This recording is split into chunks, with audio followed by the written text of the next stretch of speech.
நம்ம இப்போ இந்த வீடியோவில் என்ன பார்க்க போகிறோம் அப்படின்னா forfeiture and reissue of shares-ஓட சில ப்ராப்ளம்ஸ் தான் இப்போ இந்த வீடியோவில் பார்க்க போகிறோம். இது பார்த்தீங்களா ready book problem number 18, 19 and 20 problem இப்போ பார்க்கலாம்.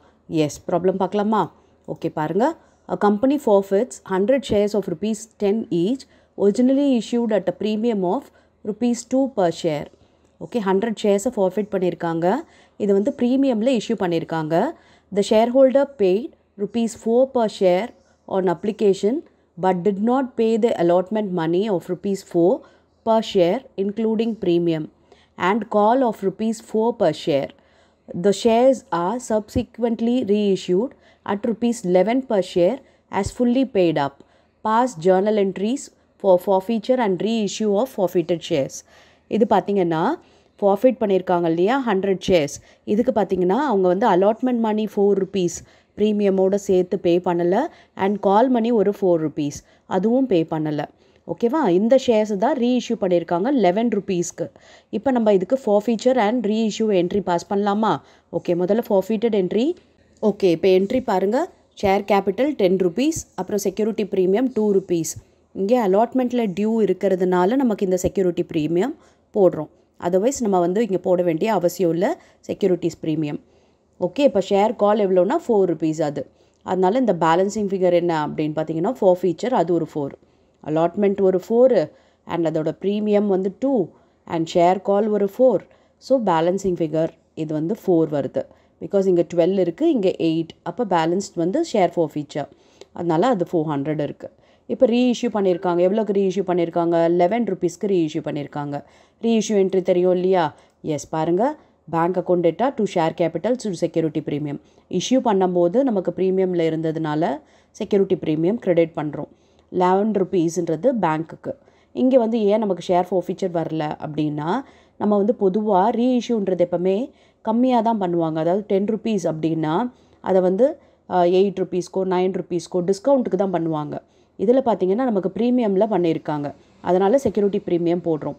ஒரு வேளை கம்மியாக பண்ணியிருந்தாங்கன்னா நமக்கு ஷேர் forfeiture வந்திருக்கும்.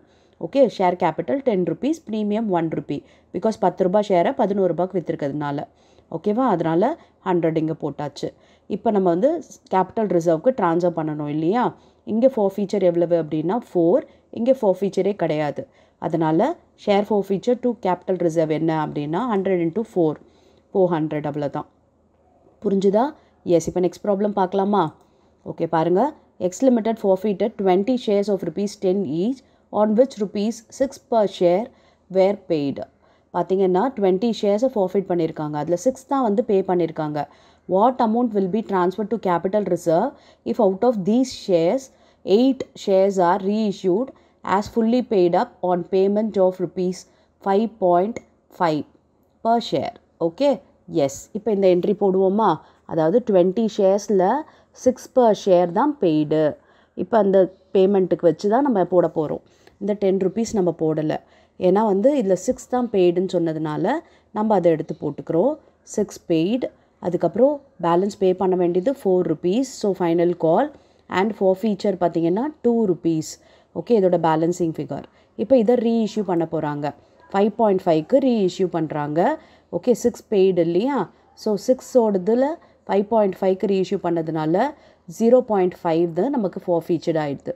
ஓகே அதாவது reissued as fully paid up on payment of rupees 5.5ன்னு சொன்னதுனால பேங்க் வந்து நமக்கு 5.5 into 8 போட்டோம். ஓகே இது வந்து 0.5. இந்த 6 rupees தான் ஃபுல்லி பெய்டாக இருக்குது. ஓகே இப்போ வந்து forfeiturலேருந்து நம்ம கேபிட்டல் ரிசர்வ்க்கு ட்ரான்ஸ்ஃபர் பண்ண போகிறோம் இல்லையா? அப்போ இது forfeiture எவ்வளவு அப்படின்னா 2 அண்ட் இங்கே வந்து 0.5. ஸோ 2 minus 0.5 போட்டோன்னா நமக்கு share forfeited to capital reserve 12 rupees. ஓகேவா? எஸ் இப்போ நெக்ஸ்ட் ப்ராப்ளம் பார்க்கலாமா? The Hindustan Manufacturing Company Limited had a total subscribed capital of rupees 1 lakh in equity shares of rupees 10 each, of which 7.5 were called up. A final call of 2.5 was made and all amount were paid except the 2 calls. 2 call pay பண்ணல of rupees 2.5 each in respect of 100 shares. Okay 2 call 2.5 ஒவ்வொரு காலும். ஏன்னா 2.5 ஈச்ன்னு சொல்லிட்டாங்க. Okay அது வந்து 100 ஷேர்ஸ்க்கு pay பண்ணலை. Held by D. Raw.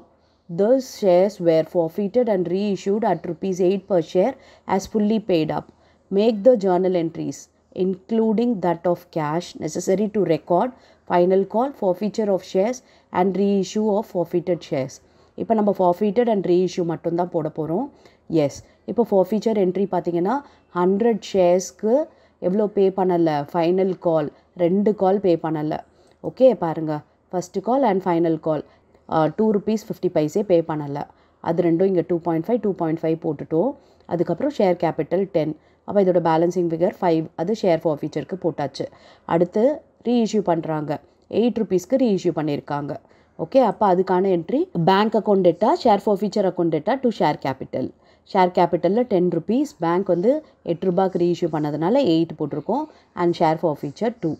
Okay yes, இப்போ வந்து நம்ம கேபிட்டல் ரிசர்வ்க்கு ட்ரான்ஸ்ஃபர் பண்ணோம் இல்லையா. இப்போ இங்கே பாருங்கள், ஷேர் ஃபார்ஃபீச்சர் எவ்வளோ இருக்குது, 5 இருக்குது. இங்கே ஷேர் ஃபார்ஃபீச்சர் எவ்வளோ இருக்குது, 2 இருக்குது. அப்போ எவ்வளவு டிஃப்ரென்ஸ் அப்படின்னு பார்த்தீங்கன்னா 5 - 2 3. அப்போ 100 × 3 தான் நம்ம கேபிட்டல் ரிசர்வ்க்கு ட்ரான்ஸ்ஃபர் பண்ணுவோம். பாருங்கள், share forfeiture account data to capital reserve 300. Okay புரிஞ்சுதா? எஸ், ஈஸியாக இருக்கு இல்லையா இந்த ப்ராப்ளம். ஓகே, இப்போ இந்த என்ட்ரிஸ்லாம் நம்ம வெறும் ஃபார்ஃபீச்சரும் ரீஇஷ்யூ கான்சென்ட்ரேட் பண்ணதுனால அதை மட்டும் இங்கே ஒர்க் அவுட் பண்ணியிருக்கோம். எஸ், இப்போ உங்களுக்கு ப்ராக்டிஸ்க்காக இதே மாடல்லையே உங்களுக்கு ப்ராப்ளம் தந்திருக்கேன் 2. ஓகே, இப்போ இந்த 2 ப்ராப்ளமும் ஒர்க் அவுட் பண்ணுங்கள் அண்ட் கமெண்ட்டில் ஆன்சர் பண்ணுங்கள். I will check your answer. And வேறு ஏதாவது ப்ராப்ளம்லையோ வேறு ஏதாவது டாப்பிக்லையோ டவுட் இருந்ததுன்னா அந்த டீட்டெயில்ஸை கமெண்ட் பண்ணுங்கள். அந்த ப்ராப்ளம்ஸ் உங்களுக்காக நான் வீடியோ பண்ணுறேன். Yes, thank you for your patient listening.